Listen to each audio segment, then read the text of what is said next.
Hi, నా పేరు doctor Lenin Reddy, gold hospital Guntur మరియు హైదరాబాద్. ఈ రోజు మనం మాట్లాడుకోబోయే టాపిక్, చాలా మంది షుగర్తో బాధపడతా, షుగర్ ఉందనే విషయాన్ని వాళ్ళు తెలుసుకోలేకపోతారు.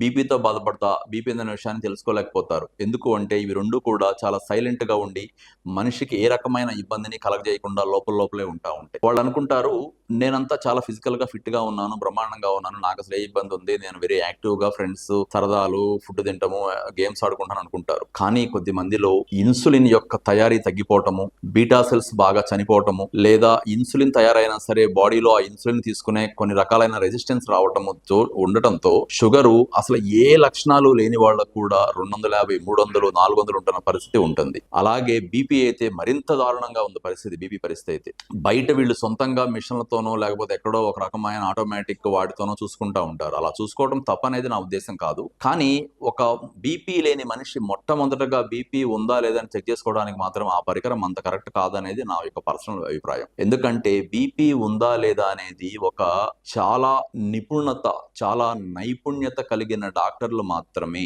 మళ్ళొకసారి చెప్తున్నాను వినండి, బీపీని చెక్ చేయడం కూడా అంత తేలికగైన విషయం ఏమీ కాదు. చాలా నైపుణ్యత కలిగిన డాక్టర్లు మాత్రమే బీపీని శ్రద్ధగా ఖచ్చితంగా మీకు ఉందా లేదా చూడగలరు.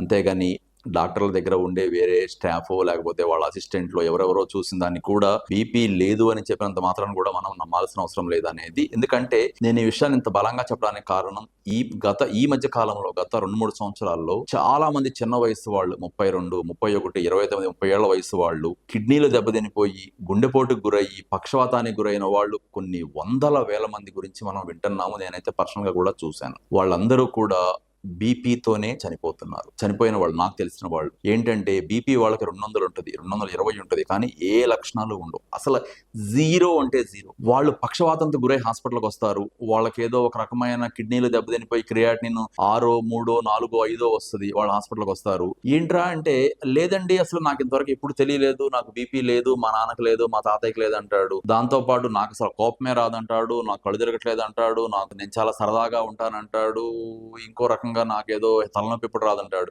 మీరు అనుకునే తలనొప్పి రావటమో, కళ్ళు తిరగటమో, లేకపోతే సరదాగా ఉండటమో, లేకపోతే అందరితో జోవియల్గా ఉండటం అనేవి మీకు బీపీ లేదు అనే ఒక దానికి సంకేతం ఖచ్చితంగా కాదు.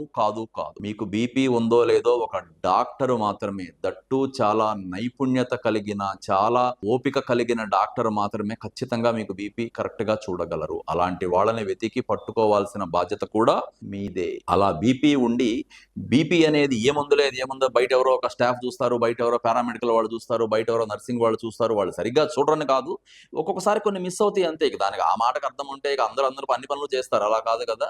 అలా లేదు అనుకున్న తర్వాతే మీరు హ్యాపీగా ఫీల్ అవ్వాలి. కానీ చాలా మందిలో సైలెంట్ కిల్లర్ లాగా బీపీ ఉంటుంది. అది ఎక్కడికి దారి తీస్తుందంటే వాళ్ళ యొక్క ప్రాణం మీదకి వచ్చేంత పరిస్థితి దాకా ఉంటుంది. సో మీరు ఏ వయసు వాళ్ళైనా, అంటే నేను చెప్పేది మరీ చిన్నని కాదు, కనీసం ఒక 25 ఏళ్ళు దాటిన దగ్గర నుంచి, 20 నుంచి కూడా వేసుకోవచ్చు, 25 ఏళ్ళు దాటిన దగ్గర నుంచి ఎవరైనా సరే సంవత్సరానికి ఒకసారైనా, కనీసం 2 ఏళ్ళకి ఒకసారైనా బీపీ షుగర్లు ఏమన్నా దగ్గరకు వస్తున్నాయా ఉంటున్నాయా అని చెక్ చేసుకోవడం అనేది ఖచ్చితంగా అవసరమే. ఇది పూర్తిగా సమాజం మీద ఉన్న ఒక ఇష్టంతో చెప్తున్న వీడియో మాత్రం. దీనిలో ఎటువంటి వైద్యపరమైన ఇది కూడా పెద్దగా కాదు. మీరు ఎక్కడన్నా చూయించుకోండి, ఎవరి చేతన్నా చూయించుకోండి, ఖచ్చితంగా 25 ఏళ్ళు దాటిన ఆడవాళ్ళైనా మగవాళ్ళైనా, అసలు 25 ఏళ్ళు దాటిన తర్వాత ఏ వయసు వాళ్ళైనా సరే, 30, 32, 34, 36, 38, 40 ఏ వయసు వాళ్ళైనా సరే, కానీ సంవత్సరానికి ఒకసారైనా సరే ఖచ్చితంగా బీపీ షుగరు శ్రద్ధగా చూయించుకోవడం అనేది మాత్రం మీ యొక్క బాధ్యత.